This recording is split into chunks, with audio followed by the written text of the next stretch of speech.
I'm 78 years old. I didn't wake up one day to ruins. Nothing fell apart.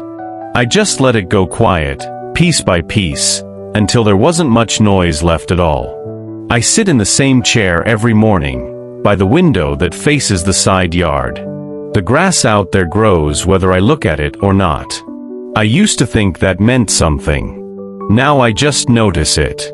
Time doesn't wait for attention. It never did. I was the one who stopped paying it. At this age, you don't think in big plans anymore. You think in mornings. In whether your knees will cooperate when you stand. In whether the phone will ring, and if it does, who it might be. Most days it doesn't. That's not a complaint. It's just how it is when you've lived long enough for people to slowly rearrange their lives without you in them. I wasn't a dramatic man. I didn't make terrible choices. I didn't ruin anyone's life. That's part of what makes this harder to explain. Nothing I did looked wrong at the time. It all looked reasonable, sensible, responsible. I worked. I showed up. I kept things steady. And somewhere in that steadiness, things thinned out. In my 20s, I believed time was generous. I didn't say that out loud, but I lived like it. I thought life would eventually pause and let me catch up. Catch up on rest. Catch up on people. Catch up on the parts of myself I kept postponing. I married young.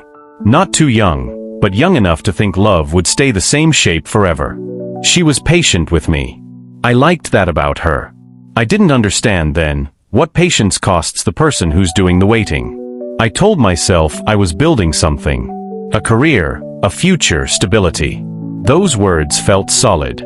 They felt like promises. When I stayed late at work, when I missed dinners, when I came home tired and quiet, I thought I was investing. I didn't see it as absence. I saw it as effort. She'd tell me about her day, and I'd listen halfway, my mind still at the office. I nodded at the right places. I kissed her on the forehead instead of sitting down. Small things. Harmless things. At least that's how they looked. We didn't fight much. That's another detail people mistake for happiness. We were calm. Polite. Efficient.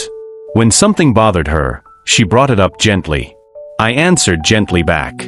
And then I changed very little. I always assumed there would be another chance to do better next week. Or next year. Or when things slowed down. They never really did. In my 30s, life filled up fast. More responsibility. More expectations. I was proud of being needed. Proud of being dependable. People leaned on me, and I held steady. But when you're always holding, you don't notice what you're not reaching for. Friendships became occasional. A call returned late. A visit postponed. We should get together soon. We said it and meant it, which is the dangerous part. Meaning it makes you think it's enough. My parents were still alive then. I saw them on holidays. Called them when I remembered. I assumed they understood. They never complained. They were from a generation that didn't ask for much. That made it easier to give even less. When my father died, it wasn't sudden. It was drawn out, quiet, clinical. I sat by his bed and realized how little I knew about him as a man. I knew his habits. His stories. Not his inner life. I wondered if my own children would feel the same way someday. That thought bothered me for about a week. Then work pulled me back in. That's how it happens. Not with indifference. With distraction. My marriage didn't end in an argument. It didn't end in betrayal. It ended in exhaustion. One evening she told me she felt alone even when I was in the room. She didn't raise her voice. That scared me more than if she had. I told her I'd try harder. I believed myself. But trying for me still fit around everything else. I never asked what needed to move to make room. I just tried to add more effort on top of a life already full.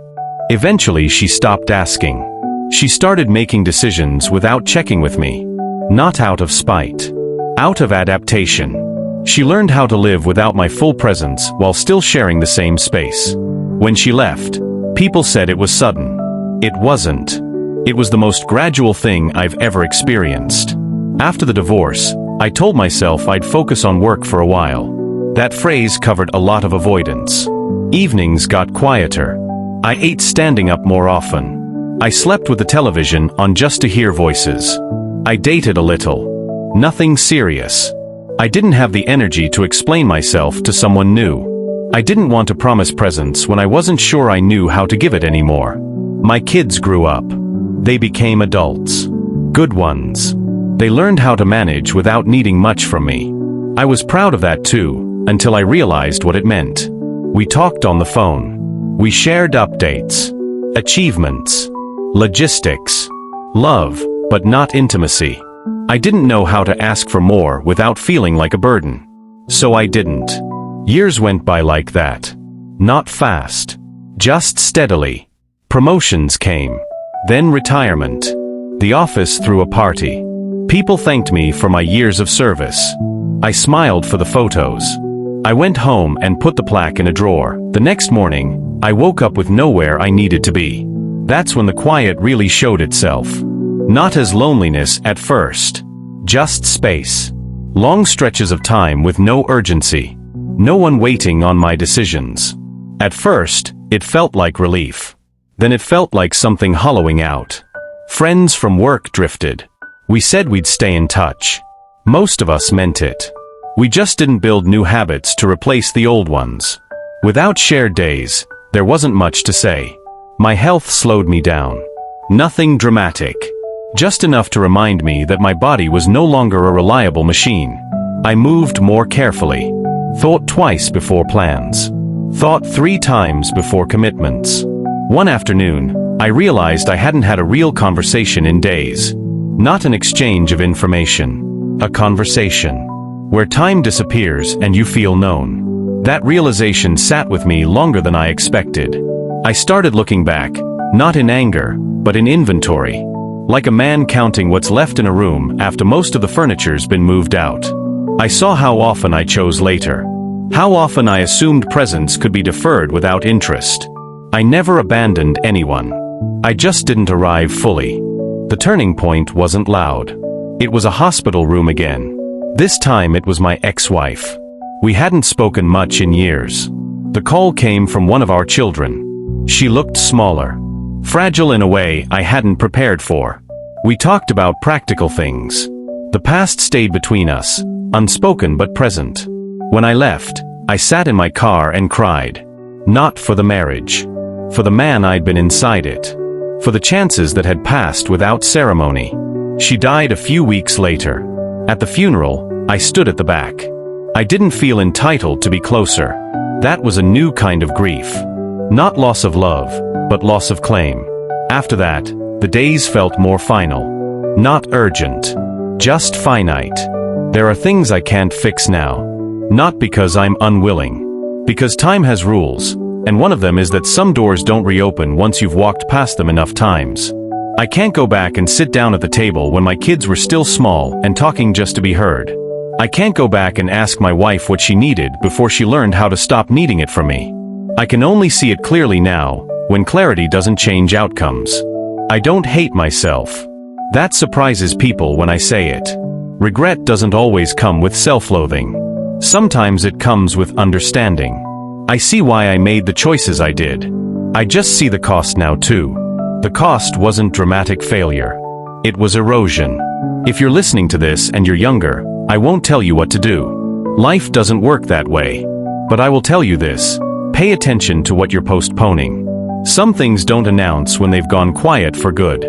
Presence isn't something you schedule later. It's something you practice when it's inconvenient. I still have moments of gratitude. Sunlight on the floor. A call from one of my kids. A memory that surfaces without pain. Sorrow doesn't cancel those things. They live together now. Most evenings, I sit here as the light fades. I don't reach for the television right away. I let the